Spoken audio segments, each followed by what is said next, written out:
To release the hip flexors, we're going to do a series of movements.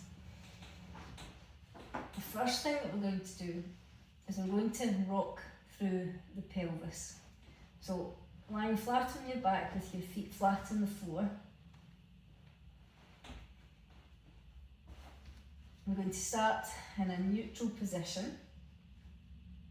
So we're neither pushing the tailbone down in towards the surface, nor are we shortening the distance between the pubic bone and the belly button. We're somewhere in between. Now we're going to take a nice, I'm going to keep my arms would be down, but I'm going to keep my arms out of the way just so that you can see what's happening in my hips. So I'm going to take a nice big inhale, and as I do, I'm going to allow my back to curve, so there'll be an arch underneath my back as I tilt my tailbone and push it in towards the surface. My belly will rise, and then I'm going to exhale slowly back to that neutral position. So we want to be releasing for around about a 12 count. Now I'm going to inhale, and as I exhale, I'm going to tuck my tailbone under, imagining myself trying to hollow out my belly, and I'm pressing my lower back into the surface. And again, slowly lower, releasing for a count of 12, back to neutral. Now I can move the whole spine at the same time, so let's do that again, but this time we're also going to add in the head.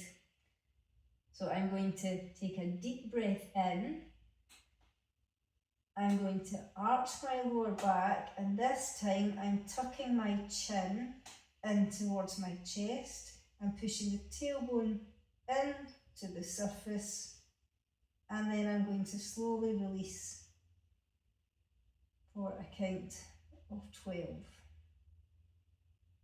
until I come back to neutral. Inhale, and as I exhale, this time as I tuck my tailbone under and push my lower back into the floor, I'm going to take my chin and look overhead as I extend through the neck. So I'm hollowing out the belly, extending the neck by looking up, and then I'm going to release both for a count of 12 to come back to neutral. From here, the next movement will be taking my hand behind my head.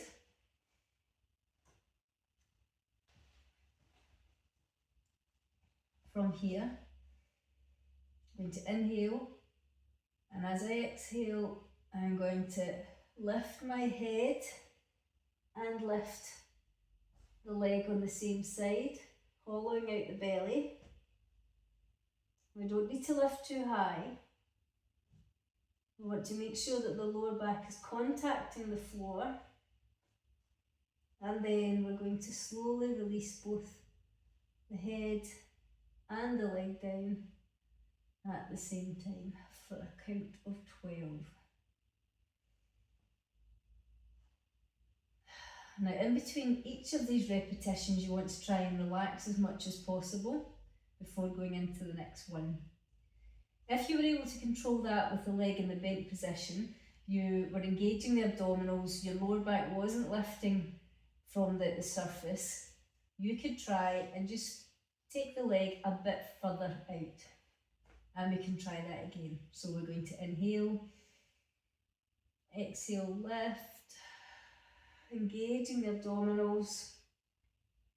You can put your fingers on either side, just so about 2 inches to the side of the belly button and down, feeling for that muscle engagement. It should feel nice and strong.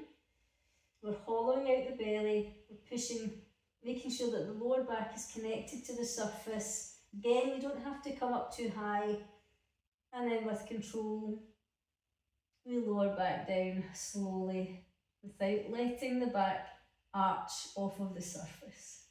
If you're finding that too hard to control and your back is arching, then you want to bring the foot closer to you. Now to progress that even further, we're going to slide the leg out all the way. Again, inhale. As we come up, exhale, engage the muscles of the core. Lifting the leg, we've got a longer lever this time, so it becomes much more challenging in the core. The lower back again is not allowed to lift from the surface. We're making sure that our muscles are contracted, and then we slowly lower down with control, keeping the back connected to the surface.